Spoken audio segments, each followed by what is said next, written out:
Assalamualaikum warahmatullahi wabarakatuh.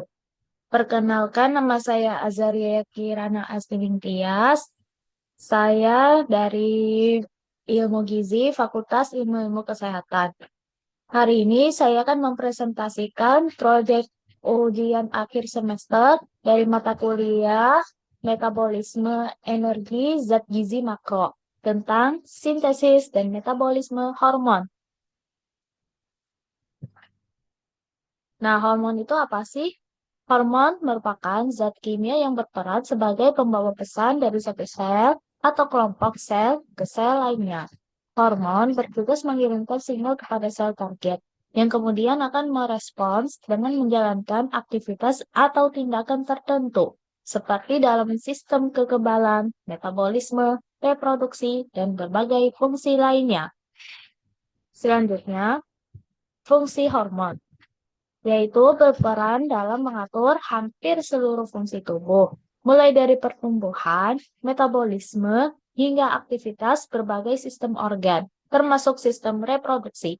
Bukan hanya pertumbuhan reproduksi, tetapi juga fungsi endokrin seperti pankreas, tiroid, pituitari, dan lainnya. Selanjutnya, mekanismenya, yaitu hormon bekerja bersama sistem saraf pusat untuk mengatur berbagai proses dan metabolisme tubuh. Setelah berinteraksi dengan reseptor pada sel target, komunikasi intraseluler dimulai. Pengaturan sekresi hormon, pengikatan dengan protein transport, reseptor, serta proses degradasi dan pembersihannya penting untuk mencegah efek metabolisme yang berkepanjangan. Selanjutnya ada klasifikasi hormon yang terdiri dari 4, yaitu steroid, eicosanoid, derivat asam amino, dan polipeptida protein. Sedangkan yang 2 klasifikasi yaitu berdasarkan dari kelarutan hormon. Contohnya pada lipofilik yang larut lemak dan hidrofilik yang larut air.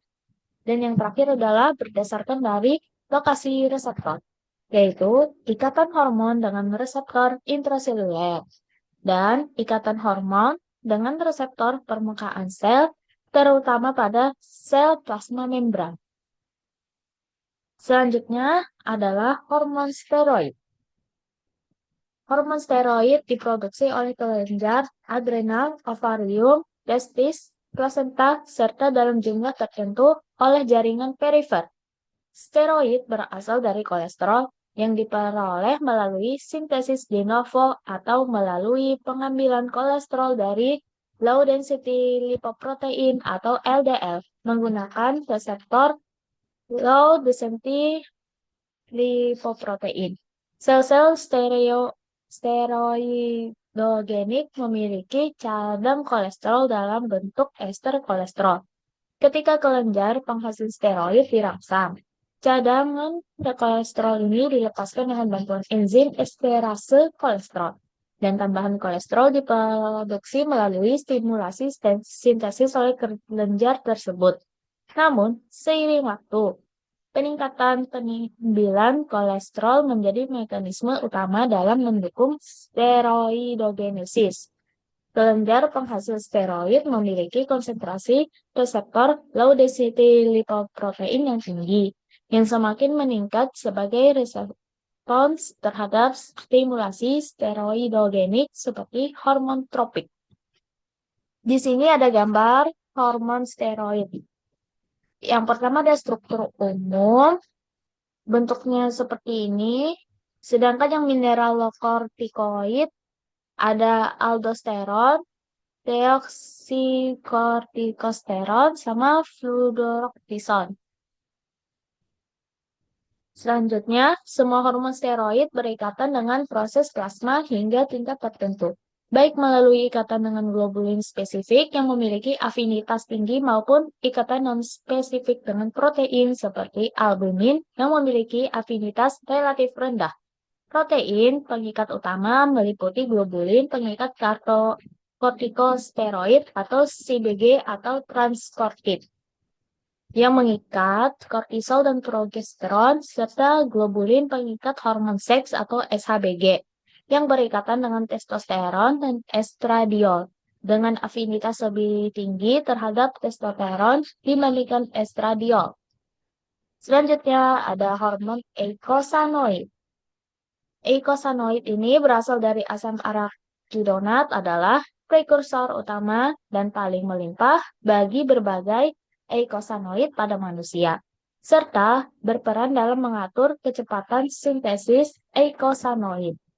Asam arakidonat umumnya dihasilkan dari asam linoleat, yang merupakan asam lemak esensial, melalui proses desaturasi dan pemanjangan menjadi asam homogamma-linoleat diikuti oleh desaturasi lebih lanjut.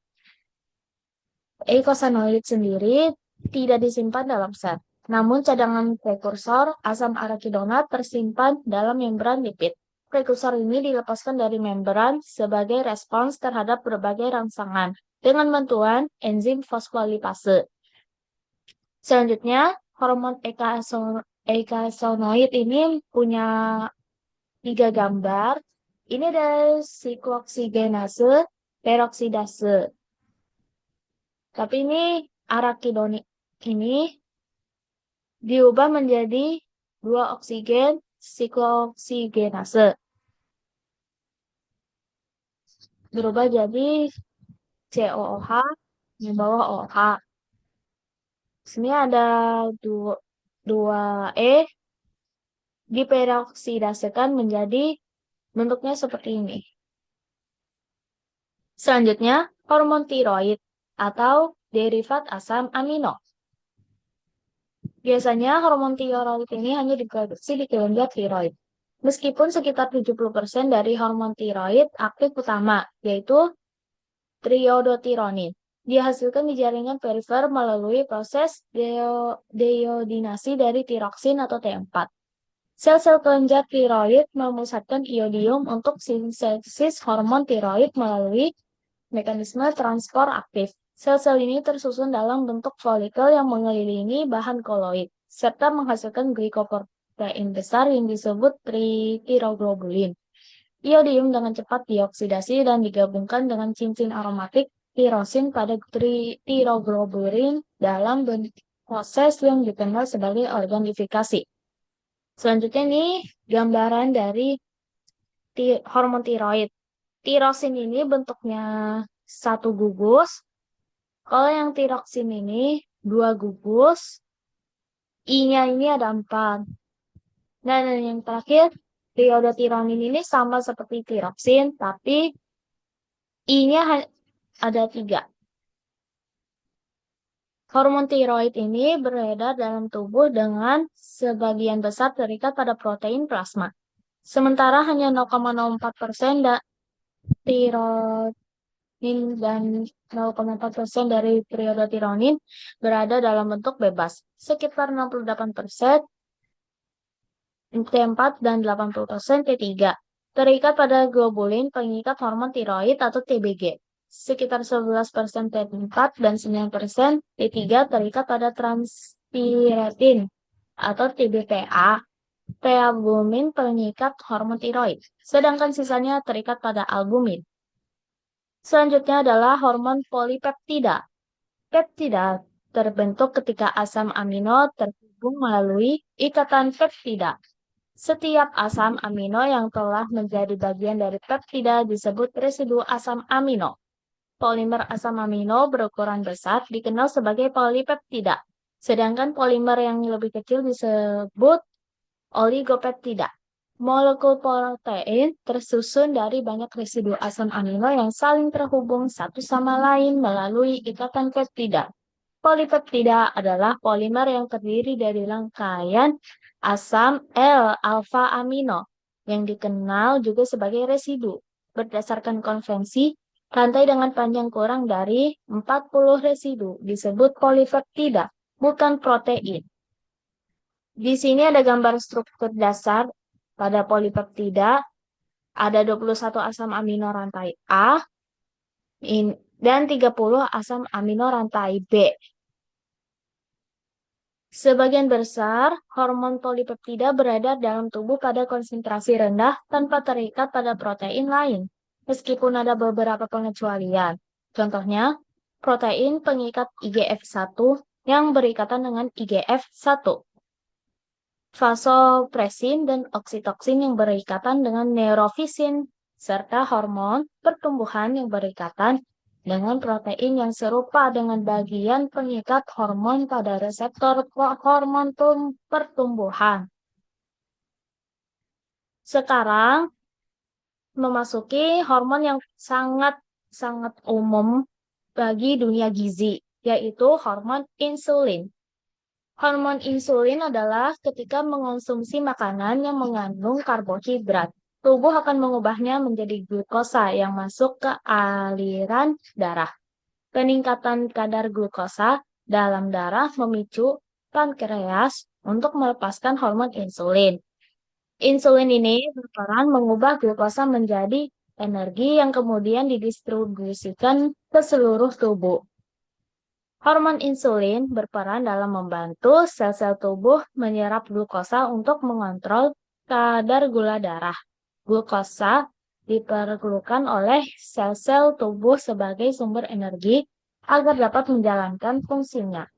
Namun, sel-sel tersebut tidak mampu menyerap glukosa secara mandiri, sehingga memerlukan bantuan insulin. Selain itu, insulin juga berfungsi memindahkan glukosa dari darah ke dalam sel-sel otot, lemak, dan hati untuk disimpan dalam bentuk glikogen, yang nantinya digunakan sebagai cadangan energi. Ini mekanisme insulin ini ada insulin memulai kerjanya dengan berikatan pada reseptor di membran plasma sel target. Reseptor insulin terdiri dari dua jenis subunit, yaitu subunit alfa yang berfungsi mengikat insulin dan subunit beta yang menembus membran dan meluas ke dalam sitosol. Bagian sitosolik dari subunit beta memiliki aktivitas tirosin kinase. Ketika insulin berikatan dengan reseptor, tirosin kinase akan memfosforilasi residu tirosin pada subunit beta atau autofosforilasi, serta pada beberapa enzim lain di sitosol. Selanjutnya, substrat utama untuk fosforilasi oleh reseptor ini adalah IRS1 atau Insulin Receptor Substrate 1 yang kemudian mengenali dan berikatan dengan berbagai protein transduksi sinyal pada area yang disebut ranah SH2. IRS1 berperan dalam banyak respons fisiologis terhadap insulin. Meskipun mekanisme rinci insulin dari tahap ini hingga pengaruh akhirnya pada enzim dan protein transport yang terlibat dalam metabolisme karbohidrat masih belum sepenuhnya dipahami. Selanjutnya, penyakit gizi hormon. Ada 4, yaitu diabetes mellitus 1, diabetes mellitus 2, ada juga penyakit patogenesis dan patofisiologis. Sekarang, saya mau menjelaskan mengenai diabetes mellitus pada dasarnya, yaitu penyakit yang ditandai dengan meningkatnya kadar gula darah atau hiperglikemia, serta gangguan metabolisme karbohidrat, lemak, dan protein akibat kekurangan kerja atau sekresi insulin, baik secara absolut maupun relatif. Gejala yang sering dialami oleh penderita merupakan rasa haus berlebihan atau polidipsia, sering buang air kecil atau poliuria, dan rasa lapar berlebihan polifagia, penurunan berat badan, dan kesemutan. Secara terpisah dibagi dua, yaitu diabetes mellitus tipe 1 dan diabetes mellitus tipe 2. Diabetes mellitus tipe 1 adalah gangguan sistemik yang menyebabkan gangguan metabolisme glukosa, ditandai dengan hiperglikemia kronis akibat kerusakan sel beta pankreas, baik karena proses autoimun maupun penyebab yang tidak diketahui, sehingga produksi insulin menurun atau berhenti. Sedangkan diabetes mellitus tipe 2 adalah kondisi hiperglikemia yang disebabkan oleh ketidakpekaan sel terhadap insulin, meskipun kadar insulin mungkin sedikit menurun atau tetap dalam batas normal. Selanjutnya yang ketiga adalah patogenesis. Adalah proses awal dari perkembangan suatu kondisi patologis atau penyakit. Dengan kata lain, patogenesis menjelaskan bagaimana penyakit berkembang atau berevolusi. Proses ini mencakup penyebab etiologi, cara masuknya penyakit ke dalam tubuh, perkembangan penyakit, hingga gejala klinis yang muncul. Secara umum, perjalanan penyakit ini dapat dibagi menjadi 5 fase. Yang pertama, prapatogenesis, yang kedua, masa inkubasi, yang ketiga, tahap awal penyakit, yang keempat, tahap lanjut, dan yang terakhir, fase akhir penyakit. Selanjutnya, bagian yang terakhir adalah patofisiologi. Patofisiologi berasal dari bahasa Yunani, di mana pathos berarti penyakit dan logos berarti ilmu. Dengan demikian, patofisiologi adalah cabang ilmu yang mempelajari proses terjadinya suatu penyakit. Di sini ada sumber jurnal yang sudah saya buat, akan tetapi saya memparafrasekan dari semua sumbernya. Sekian dari saya. Wassalamualaikum warahmatullahi wabarakatuh.